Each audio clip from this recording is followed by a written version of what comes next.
Hi there, Crafty Pals, Louise with you. I thought I'd share a little unboxing of some crafty goodness I recently purchased. It's been a little while since I have picked up some new supplies, and because I'm not getting a Kitaholic kit each month, I was really missing some, some new stuff to play with. I've been on a huge stash busting theme, and while that's really fun, you just cannot beat the thrill of new supplies.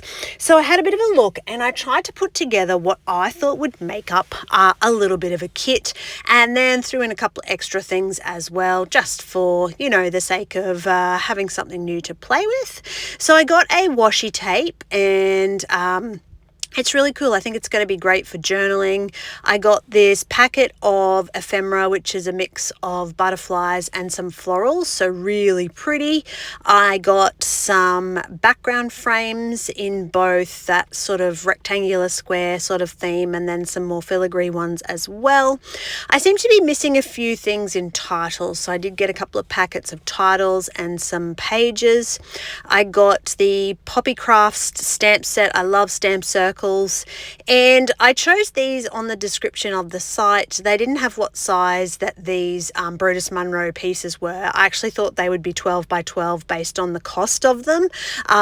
There was actually no description, and turns out they're 6 by 6, so not ideal. I will have to think it through just exactly what I am going to use them for. The stencil is also from Brutus Munro. It's been a while since I've treated myself to a stencil, and so that's what I chose that to use.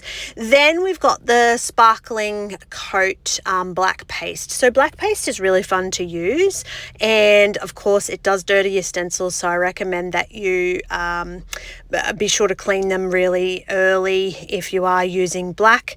But at the end of this video, I'm going to use that stencil and that black paste, which has got that little bit of chunky texture sparkle, and I'm going to show you exactly what that looks like.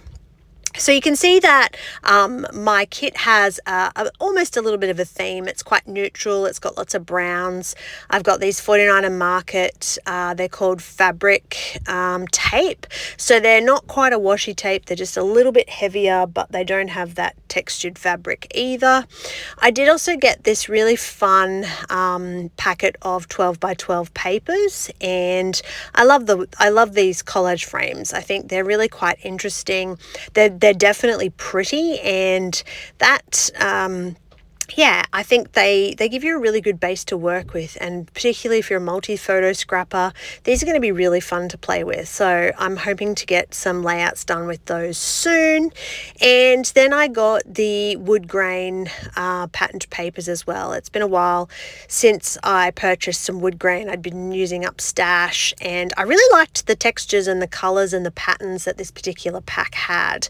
So you can see that even though it's wood grain, it's got that extra kind of almost stenciled look over the top, and there's one of each of there's two of these in the packet of papers, and they were really good value. The paper's quite thin. It's not a thick cardstock. You can see as it's flipping over that it's quite easy to maneuver.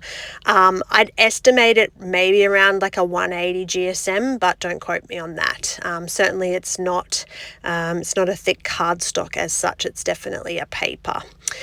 All right, and finally, the item that's last of all is this Stamperia junk journal booklet, and I really liked this because of its combination of background papers, and then we've got some stickers.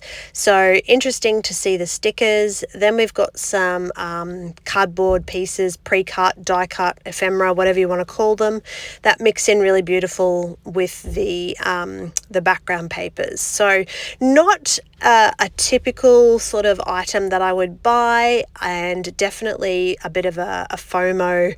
I really liked it and didn't want to place an order without purchasing it. So the quality of the cardstock in this is quite thick, so definitely really good quality.